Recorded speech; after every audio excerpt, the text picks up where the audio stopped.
KPM.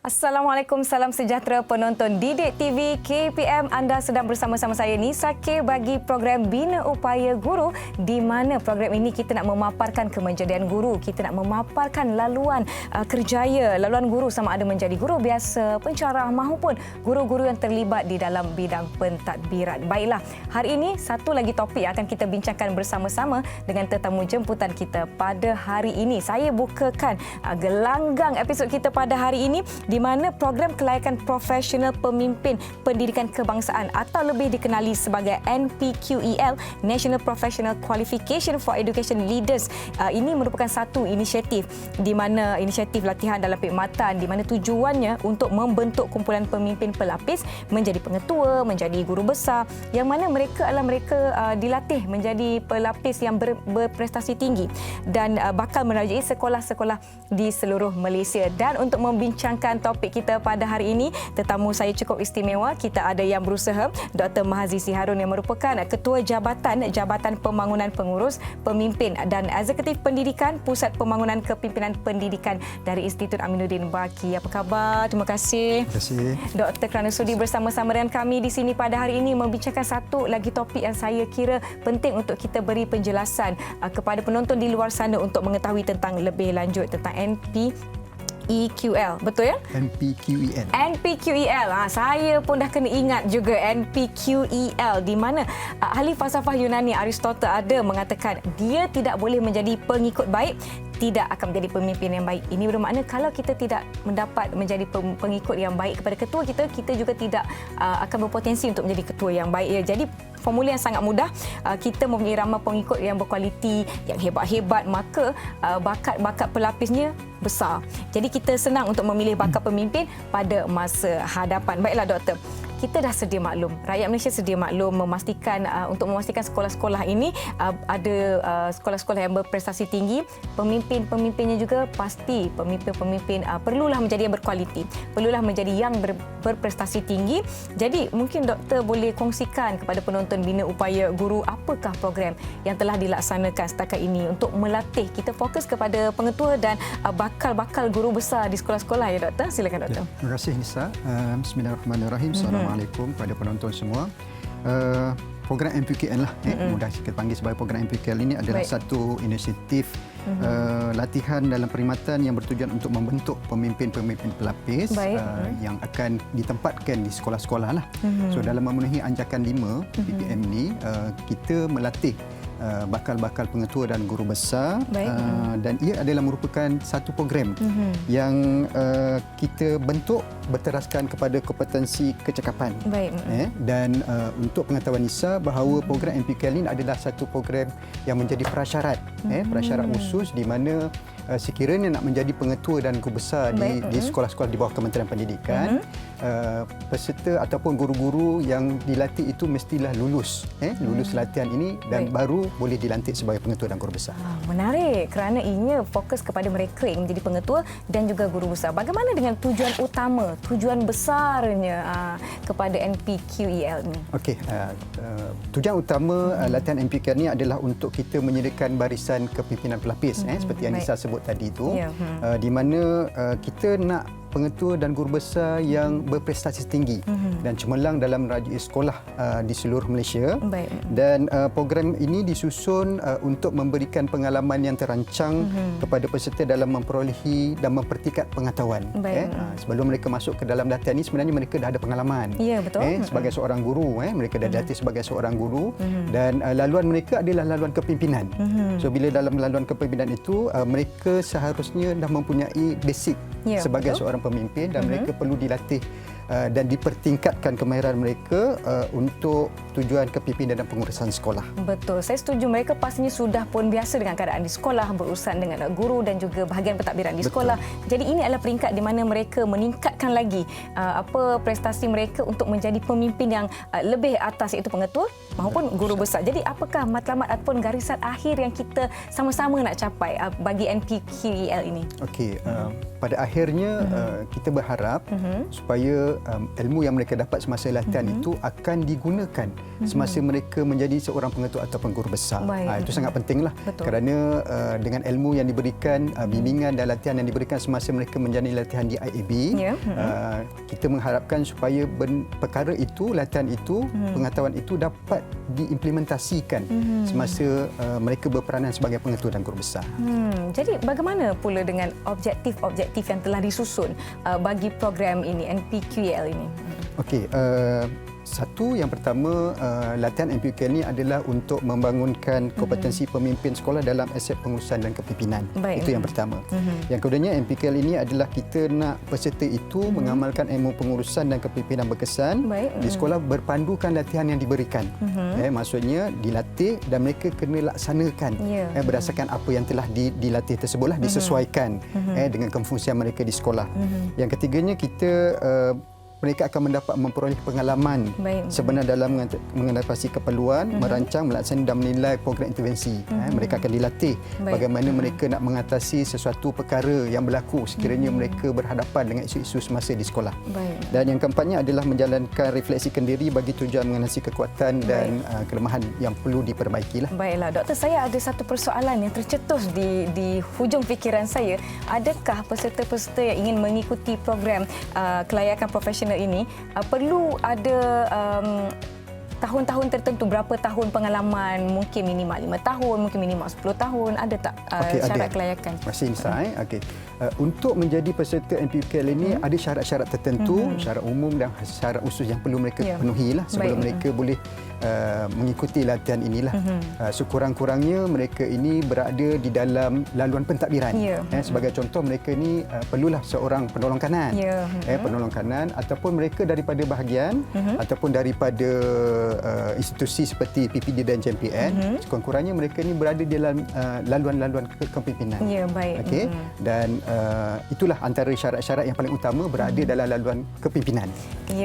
Apabila sudah berada dalam laluan kepimpinan, pastinya orang kata apa yang disediakan di hadapan itu boleh membantu lebih lagi untuk mereka melangkah dengan lebih jauh. Sebelum kita bertanya akan soalan-soalan yang lebih lagi berkenaan dengan program kelayakan profesional pemimpin pendidikan kebangsaan NPQEL ini, jom kita nak rehat seketika. Jangan ke mana-mana, kembali selepas ini di Bina Upaya Guru Didik TV KPM.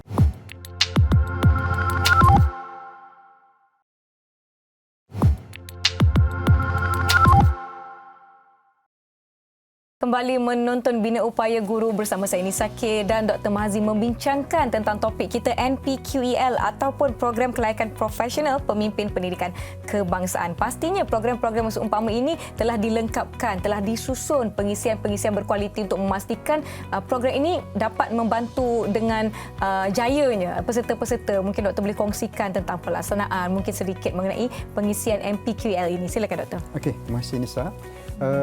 Pelaksanaan NPQEL ini ada 7 peringkat. 7 peringkat. Yang pertamanya adalah apabila peserta telah diterima masuk dalam latihan, apabila mereka telah menerima tawaran dan bersetuju untuk menjadi peserta NPQEL ini, yang pertamanya mereka perlu mengikuti prakursus, aktiviti prakursus. Dalam aktiviti prakursus tersebut, peserta ada beberapa aktiviti yang mereka akan kena buat dan mereka kena lakukan. Di antaranya adalah mereka kena buat temu bual bersama pengetua ataupun guru besar yang mereka lihat ada kepimpinan-kepimpinan yang boleh mereka dapatkan perkara tersebut daripada pengetua dan guru besar tersebut. Dan juga mereka menonton video-video interaktif yang kita berikan kepada mereka sebagai nilai tambah sebelum mereka masuk kepada latihan. Itu prakursus sebelum kursus bermula. Selepas kursus bermula, peserta ini akan melalui proses ataupun aktiviti fasa di mana mereka akan melalui fasa pembelajaran. Baik. Semasa fasa pembelajaran ini, peserta-peserta akan mengikuti kursus secara dalam talian. Dalam talian, baik. Mereka tak datang ke IB, mereka akan ikut secara dalam talian. Saya fikir itu lebih mudah ya, dan menjimatkan masa. Nampak macam mudah, Nisa. Ya. Tapi sebenarnya dalam tempoh 8 minggu. 8 minggu. 8 minggu Okey. ada tugasan-tugasan yang mereka kena ikuti dan mereka kena selesaikan tugasan tersebut. Dekat situ kita ada e-tutorial, kita ada e-modul dan juga kita juga memberikan kepada peserta ni untuk menjawab soalan I2PK, iaitu instrumen personality psychology counselling. Kita nak tengok juga mereka punya personality sebagai seorang bakal pemimpin. Okey, itu fasa pembelajaran. Selepas selesai fasa pembelajaran selama 8 minggu, mereka akan masuk bersemuka bersama-sama dengan kita di IB secara belajar secara bersemuka lah. Baik. IB ada 5 kampus, ada 5 kampus di Aztec, di Genting Highland, di Jitra Utara, di Sabah dan di Sarawak lah. Okey, semasa ini peserta akan datang bersama dengan kita dan mereka akan ada kuliah, mereka akan ada pembantang, ada aktiviti-aktiviti untuk mereka selesaikan lah. Dan pada fasa pertama tersebut, bersemuka fasa 1 itu, peserta akan didedahkan dengan modul kepulauan kepimpinan, iaitu modul keterampilan, modul berwawasan, laju perubahan dan pengurusan sumber operasi. Di situ kita dedahkan peserta-peserta ini dengan ilmu-ilmu yang terkini, bersesuaian dengan situasi semasa yang berlaku di sekolah. Itu di peringkat bersemuka fasa 1. Dan seterusnya, selepas selesai fasa 1, mereka akan pergi kepada proses praktikum. Mereka akan melaksanakan proses praktikum selama 5 minggu. 5 minggu. Mereka tak bersama dengan kita, tetapi mereka akan pergi proses praktikum di sekolah mereka sendiri. Sekolah mereka sendiri, praktikum, tetapi bukan praktikum kosong saja, tetapi ada tugasan yang perlu mereka lakukan. Itu kalau peserta daripada sekolah sendiri. Tetapi kalau peserta yang tidak ada sekolah, contoh pegawai daripada JPN, PPD ataupun bahagian, mereka akan melaksanakan praktikum di sekolah yang kita beri. JPN akan berikan sekolah. Itu sebuah lagi cabaran. Ya, betul. Bukan mudah sebenarnya. Betul. Sebab daripada pejabat pergi kepada sekolah. Dan pergi sekolah pun bukan sekolah sendiri, sekolah orang. Ya, satu perubahan yang cukup besar demi nak menjadi pemimpin di sekolah yang berkualiti. Betul. Dan masa praktikum tersebut mereka akan melaksanakan aktiviti berasaskan sekolah. Ada aktiviti-aktiviti yang mereka perlu buat dan aktiviti tersebut akan dinilai. Dinilai hasilnya dan di situlah kita akan lihat kemampuan peserta dalam mereka menyelesaikan isu-isu yang berkait di sekolah sebenarnya. Sepanjang tempoh praktikum dijalankan 5 minggu, bagaimana mereka dipantau sebenarnya? Adakah mereka ada mentor atau coach yang akan mengikuti perjalanan mereka selama 5 minggu selama praktikum ini berlangsung? Okey. Betul, Nisa. Dalam aktiviti praktikum ini sebenarnya pada awal lagi, semasa mereka mula masuk ke IB untuk latihan, mereka sudah diberi seorang penyelia. Penyelia di kalangan pensyarah IB yang akan membantu dan membimbing mereka. Dan apabila mereka pergi ke praktikum, mereka akan diberikan mentor daripada sekolah itu. Maksudnya pengetua ataupun guru besar yang berada di sekolah itu akan menjadi mentor kepada peserta. Dan mentor ini bersama-sama dengan penyelia akan membantu dan membimbing peserta tersebut. Baiklah, selepas praktikum apa langkah ataupun fasa seterusnya yang mereka perlu teruskan? Okey. Selepas selesai praktikum selama 5 minggu, mereka akan datang ke IB semula untuk fasa bersemuka. Cuma mungkin saya nak tambah sedikit, Lisa. 5 minggu tersebut ada 1 minggu, iaitu minggu yang kelima itu, mereka akan pergi ke sekolah perantisan. Sekolah perantisan di mana sekolah yang mereka akan buat aktiviti perantisan sekolah lain. Bukan sekolah mereka. So dan pada tadi itu mereka akan datang balik semula IB dan mereka akan melalui fasa bersemuka 2 lah dekat situ. Dan dekat situ kita akan sambung semula kuliah, kita akan sambung pembentangan, kita akan sambung aktiviti-aktiviti lain untuk kita dedahkan mereka pula dengan modul amalan profesional, iaitu memimpin pembelajaran, membangun kapasiti dan juga membina jaringan dan jalinan. Dan dalam sesi tersebut juga kita masukkan juga aktiviti-aktiviti lain seperti bicara ilmu, bicara profesional dan juga kita membuat aktiviti lawatan penanda arasan ke institusi swasta dan juga kita adakan aktiviti jalinan pintar korporat dekat situ. Begitu banyak pengisian dalam minggu-minggu latihan tersebut. Betul. seterusnya daripada bersemuka fasa 2, berapa fasa lagi yang tinggal untuk mereka habiskan bagi program latihan ini? Sebelum mereka pergi kepada proses yang seterusnya iaitu perantisan, aktiviti perantisan, mereka akan menduduki validasi 1. Baik. Untuk kita lihat pencapaian kompetensi peserta ini, untuk kita lihat apa yang perlu lagi kita lihat dan bangunkan peserta ini daripada segi kompetensi. Dan selepas itu mereka akan pergi kepada perantisan selama 13 minggu. Baik. 13 minggu dan dalam proses perantisan itu mereka akan membuat proses ataupun aktiviti berdasarkan kepada practicality dan juga berdasarkan kepada pendedahan tugas yang sebenar sebagai seorang pemimpin di sekolah nantilah. Dan selepas perantisan mereka akan balik kepada untuk bersemuka fasa 3 dan semasa itu ada aktiviti validasi 2 dan juga kolegium. Baik, itu adalah satu proses yang sungguh panjang.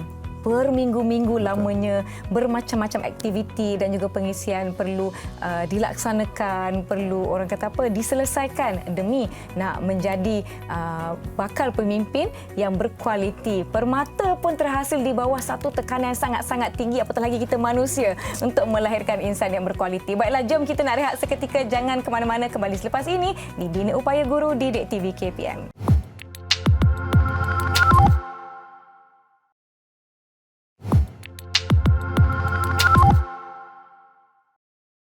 Terima kasih masih setia menonton Bina Upaya Guru di Didik TV KPM. Saya Nisa K bersama Dr. Mahzi masih membincangkan mengenai NPQEL. Jadi di mana ada penilaian, di situ ada pentaksirannya. Di mana ada pengisian-pengisian dan tugasan yang perlu dilakukan, di situ ada keputusannya. Jadi bagaimana pentaksiran sepanjang NPQEL ini dilakukan? Adakah mengikut urutan tertentu ataupun dilakukan di semua peringkat?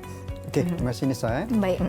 Seperti yang Nisa sebut tadilah, bila ada latihan ini maksudnya mesti akan ada ujian, ada penilaian dan juga ada pentaksiran. Begitu juga dengan dalam MPQL ini, dalam pelaksanaan latihan kita ni memang kita ada penilaian dan juga pentaksiran. Ada beberapa perkara pentaksiran ataupun penilaian kita laksanakan, iaitu satu iaitu berkaitan dengan ujian pra. Ujian pra masuk masa MPQL itu mereka dah melalui proses ujian pra. Okey, selepas itu dalam setiap aktiviti yang dijalankan juga ada penilaian. Ada penilaian yang dilaksanakan berkaitan dengan taksir aktiviti bersemuka, taksir aktiviti lapangan dan juga taksir aktiviti berkumpulan. Dekat situ sebab kita nak melihat juga kepada pembangunan kompetensi peserta ini. Okey, dan bila bercerita tentang kompetensi dalam MPQL ni kita sebenarnya fokus kepada 10 elemen kompetensi yang kita taksir kepada peserta kita ini. Antara yang boleh saya sebutkan kompetensi tersebut adalah seperti berfikiran strategik, berkaitan juga dengan meraju perubahan, memimpin perubahan dan juga komunikasi berkesan. Itu antara kompetensi-kompetensi yang kita taksir kepada peserta-peserta kita ini. Dan seterusnya dalam latihan ini juga kita melaksanakan pentaksiran terhadap aktiviti yang dilaksanakan oleh peserta itu seperti perantisan. Selepas peserta ini melaksanakan aktiviti perantisan, mereka kena bentang tugasan-tugasan ataupun projek yang telah mereka laksanakan itu dalam sesi validasi 2. Validasi 1 tadi yang awal, sebelum mereka pergi kepada perantisan itu, mereka akan mengikuti proses validasi 1. Sebab kita nak tengok pemeringkatan. Latih mesti kena tengok pemeringkatan. Sebab kalau nak dalam setiap latihan ini yang kita nak fokuskan juga adalah pencapaian kompetensi mereka. Okey. Dan yang seterusnya, bila peserta ini dah melalui proses perantisan itu dan mereka membentang dalam sesi validasi 2 itu, dan dalam sesi itulah yang akan menentukan peserta ini melepasi tahap piawai ataupun tidak melepasi tahap piawai. Ya, daripada detik pertama saya kira mereka melibatkan diri dalam MPQEL ini sehingga ke 38 minggu. Kalau campur prakhusus 38 minggu, tapi kalau yang solidnya dalam aktiviti itu 36 minggu bersama dengan 9 bulan. 9 bulan umpama seorang bayi yang telah pun selamat dilahirkan. 9 bulan begitulah kita nak melahirkan pemimpin-pemimpin berkualiti tinggi kerana mereka lah yang akan menjadi kepala di sekolah, di mana pemimpin yang baik insya-Allah dapat menghasilkan ataupun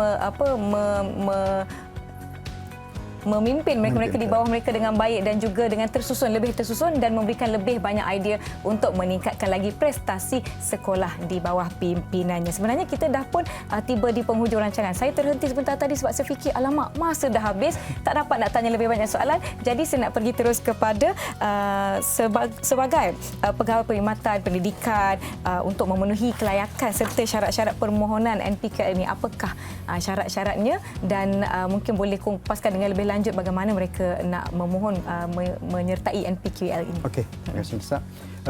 Perkara yang utama adalah mereka ini adalah berada dalam laluan pentadbiran.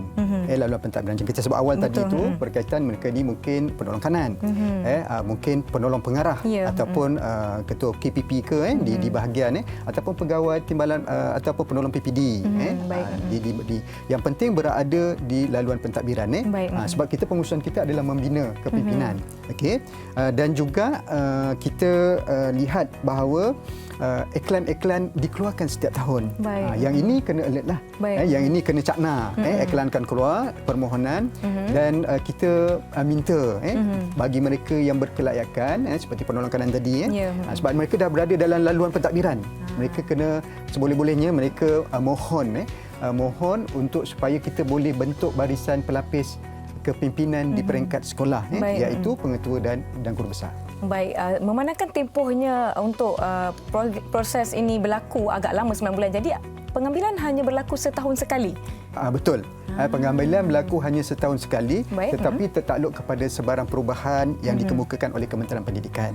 Baik, jika sebelum ini mungkin segala-galanya terhenti buat seketika kerana pandemik yang melanda dan kita telah pun berada di pasca pandemik, di bahagian endemik di mana secara bersemuka telah boleh dijalankan, sementara kita masih boleh memilih untuk melakukan segala-galanya dalam talian untuk lebih memudahkan dan sebagainya, tetapi tidak mudah juga ya doktor, di mana proses ini mengambil masa berminggu-minggu lamanya. Adakah dalam pada mereka menyertai NPKL ini, mereka masih tertakluk kepada tugasan mereka di sekolah ataupun mereka fokus kepada program ini sahaja? Okey, terima kasih Nisa.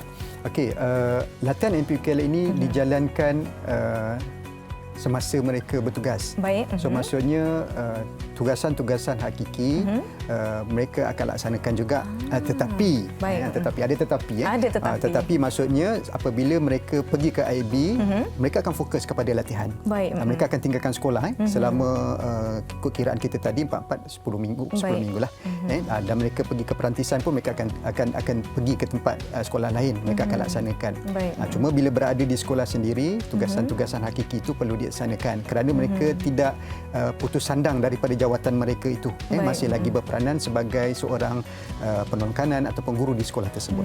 Betul, dan pemimpin yang baik yang berkualiti pastinya menjadi inspirasi. Betul. Bukan sahaja kepada mereka berada di sekolah beliau tetapi orang sekelilingnya. Malah kita pun kalau kita lihat orang yang berjaya doktor, kita akan rasa macam saya nak berjaya macam dia. Kalau dia boleh lakukan, kenapa tidak saya?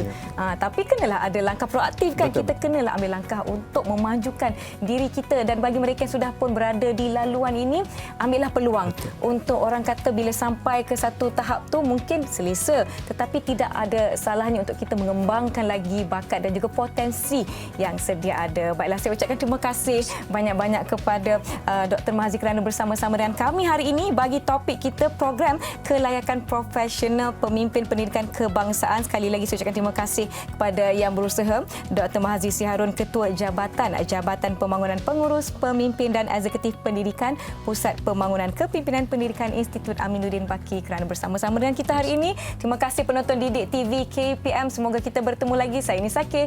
Terima kasih dan jumpa lagi.